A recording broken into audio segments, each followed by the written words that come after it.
People hiking. I met a couple from New Zealand. They became my base family when I hiked New Zealand. They brought me in. They helped me. They gave me logistic. I met them on this trail. I met 6 young Englishmen who became best of friends immediately. Their first words to me when they asked, "How old are you?" And I said, "Well," I was 74 or 5 by then. I said, "Well, I'm 70, whatever." "Oh my God. We're so glad we met you. We thought, after 40, there'd be no more life. But 40 was it." And I said, "No, no, no." I said, "Behave. You can do all the way to 70. Wow." So, I knew they were hiking so fast that I would never see them again. I saw them 6 times in the 10 days I was out there. And the reason for it is they couldn't get past any of the pubs. So they would stop at every bar. And for 6 times I saw them, and we reunited and we hugged and we were so happy to see each other. And they just said, "Wow, we're going to have a great life because we're going to do like you've done." I said, "Well, that's great." We still contact each other. They've all gone on to careers. They're all successful now, a couple years in. So you can see this fellow doing something that I can't do. He's rock climbing to that point up there. And unbelievable what these people will do. I was happy just to be walking this trail over here because this was enough of a challenge for me. This is an ibex. This is a European mountain goat. And we'd come across them quite often. They are used to hikers being around them. They're a pretty beautiful animal. And it was probably the only wild animal I saw a lot of when I was over there. This is the European ibex, IBEX. Click it. At that point in time, my children and I, during that 12 years, one of the countries we went to was New Zealand. My youngest son, Tori, was absolutely stricken with the idea of Lord of the Rings and Hobbit.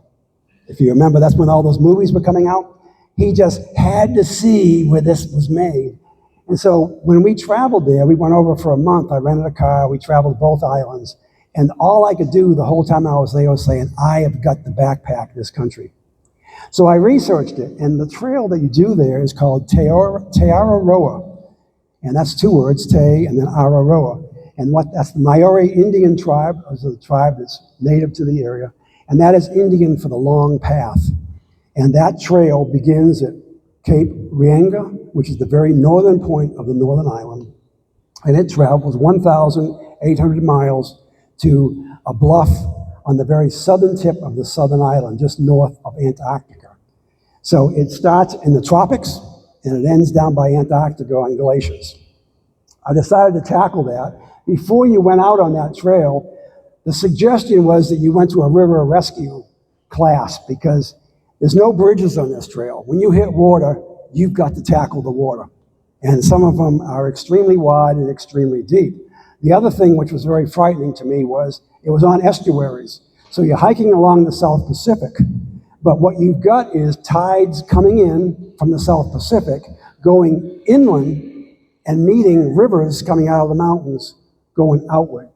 So basically they set up a timetable for you so you would know when the low tide was. You had to cross these during low tide. And even then, you were going to be in water anywhere from your ankles to here with a backpack on top of your head. I am not good with water. It was terrifying to me. And we went to this training session. We spent 2 days learning to interlock our arms and handle our packs and what to untangle and what not to untangle so we could ford these rivers together, interlocked with each other to keep your footing. They would teach you how, if you got pushed down the river, how to turn and put your feet down the river and use your pack to steer, where you could steer yourself to the outside. It was a very intense 2 days. This group was the group that I met while we were there, and we decided to get on a shuttle together because we had to go back to Cape Reinga, which was 361 miles north, and by the time we got there, we were the best of best friends. So this group, I was the only American in the group, and the oldest person here was 31 years old. They were wonderful, and the one thing about hiking, nobody cares how old you are. They don't care whether you're a man or a woman. They don't care what your politics are. They don't care if you're an atheist. They don't care if you're whatever you happen to be. It is all about hiking together and sharing with each other a love for being in the outdoors and a matter of knowing no matter what happens, everybody is there to support and help you. And that's what happened here. Germany, Australia, Netherlands, Germany, France, Switzerland, Canada, and the old-timer here, who was from the United States of America. This is the most unbelievably wonderful group. We talk every day to this day. And the only negative thing about this, and I guess it's not really negative, Celine was the ramrod of this group. She was so full of life. She was a doctor, emergency room doctor in the Netherlands. And we were together all the time, all of us, but they were doing crazy stuff all the time. I mean, they were getting on swings and jumping out into the river and the ocean, and they were just doing all kind of wild stuff. And she came up to me one day and said, "Defib, why aren't you doing this with you?" I said, "Well, first of all, I'm 76 years old. And second of all, I'd had vertigo for 3.5 years, and it's always in my mind that it's going to hit me again. So doing stupid things don't really pertain to me." When we left, we were extremely close, and I can tell you many, many times these young folks come to me, and they feel, I guess, secure around me because maybe they think I know something. You know, I don't necessarily know it, but they think I do. And many, many times I've heard them come up to me and say, "You're the best father figure I've ever had."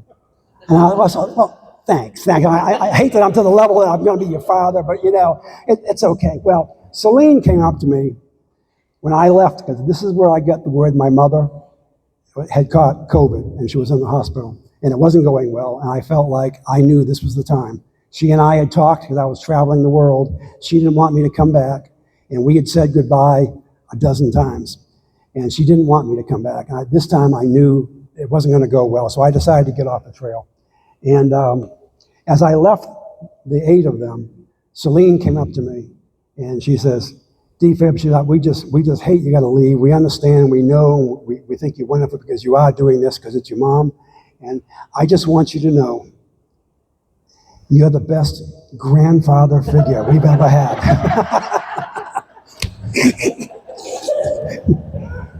I staggered back. I tried to live through it. And the unfortunate problem is at my age now, I could be out there hiking with my great-grandchildren. So it was a big moment, but they are still in touch with me, and they have reunions, and I'm going back to join them to see them again. This is the South Pacific. This is the Te Araroa. This trail is absolutely, thank you. This is the most unbelievable trail. It's also the most difficult trail I've ever done in my life. The reason for it is they've never heard of switchbacks. It's just straight up, straight down, and it's tropical. So what happens is, with the tropical, when it rains, the water just pours down the river.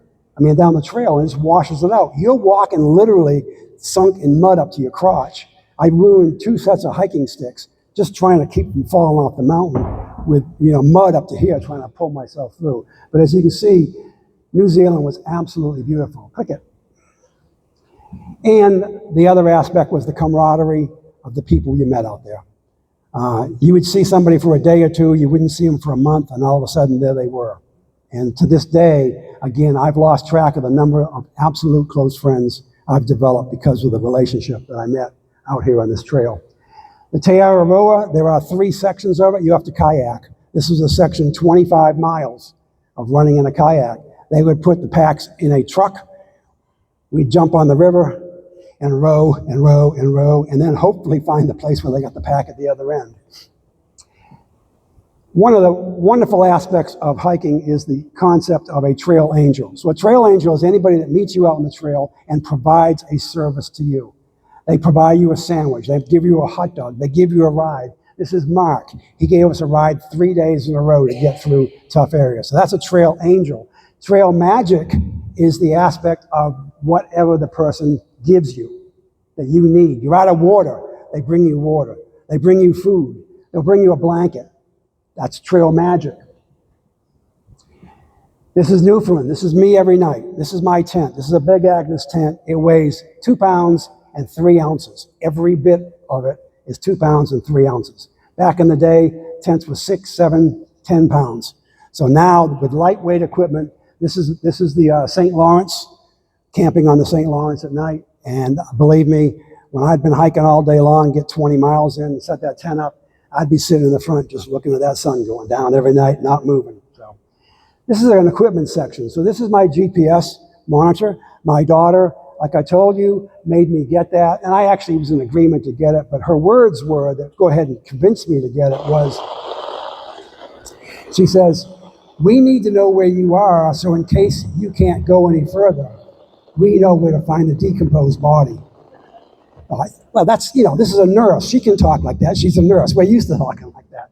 So that is my find my decomposed equipment right there. Next. I woke up one night in Florida by myself, hadn't seen anybody for a couple of days. When I woke up, there were 20 people standing around my tent. Well, it turns out that it was the South Florida Association of the Audubon Society, and it was their day to come and count birds in Florida.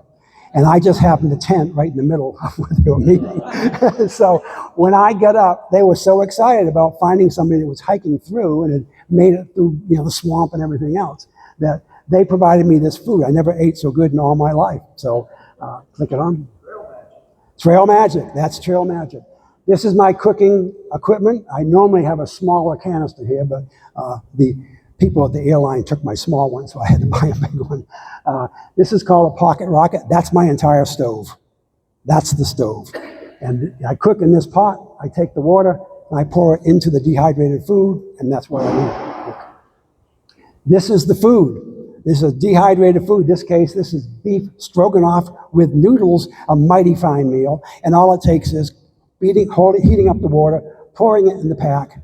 10 minutes later, best meal since whatever. The only thing better is a slice of Spam. This is the inside. Doesn't that look scrumptious? Don't you want some of that right now? This is great. And they got beef stew, they got lasagna, they got ham and eggs, they got it all. This is a Subway sandwich that I bought because I was going to have a 5-day section of nowhere to resupply. I bought a foot-long Subway sandwich, and I had them cut it in 5 sections. It lasted me 5 days, and I had extra mayonnaise on it.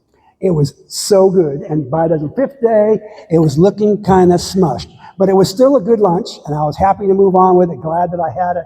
You can see what else I carried. That's light tuna. I used to carry the little pork things, and Spam was the steak of the trail. So that's usually lunch. And then the dehydrated food would be at night. This is my tent at night. My boots always went out in the vestibule. I did have a pillow. I'm very high class out there. I got a blow-up pillow. 3 puffs, and my head is very happy. This is an air mattress, my sleeping bag, and you can see this is the rainfly here. And that's my every night, that's my home. That's where I go every night. When I got back, my daughter, who lives in Hawaii now, she invited me to come to Haleakala.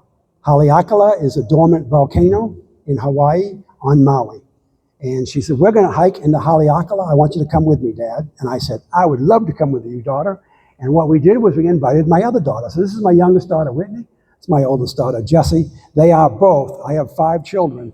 The 2 girls are the explorers. They'll drop up any moment and go anywhere. My boys are home taking care of the kids, working, being, where you're supposed to be when you're supporting your family. My girls are adventuresome. This is Hawkeye, one of the best friends ever, although he gets a little bit more about analyzing stuff. He did that, and the inside of that volcano is 12 miles long, 4 miles wide. We spent 4 days hiking the inside of Haleakala. Just a couple of weeks ago, my youngest daughter, Whitney, she is now in Arizona, and she's delivering Navajo babies on the reservation as a part-time gig on Travel Nurse. So we went over and we traveled and hiked down into Grand Canyon. And you've probably all seen pictures of Grand Canyon. I have been everywhere in this country, but until 3 weeks ago, I had never been to the Grand Canyon. So this is a visitation for me to put that behind me. And just now, I just finished up. This is the southern section of the International Appalachian Trail. And this is the southernmost point of the trail. It's the one that begins in Key West and ends where the Vikings landed, 5,700 miles away. This is the day I began. Click. And when you get about 200 miles in, you come to the Everglades and Big Cypress. It's a wonderful section. It begins on Highway 41, and it is 30 consecutive miles of swamp, anywhere from the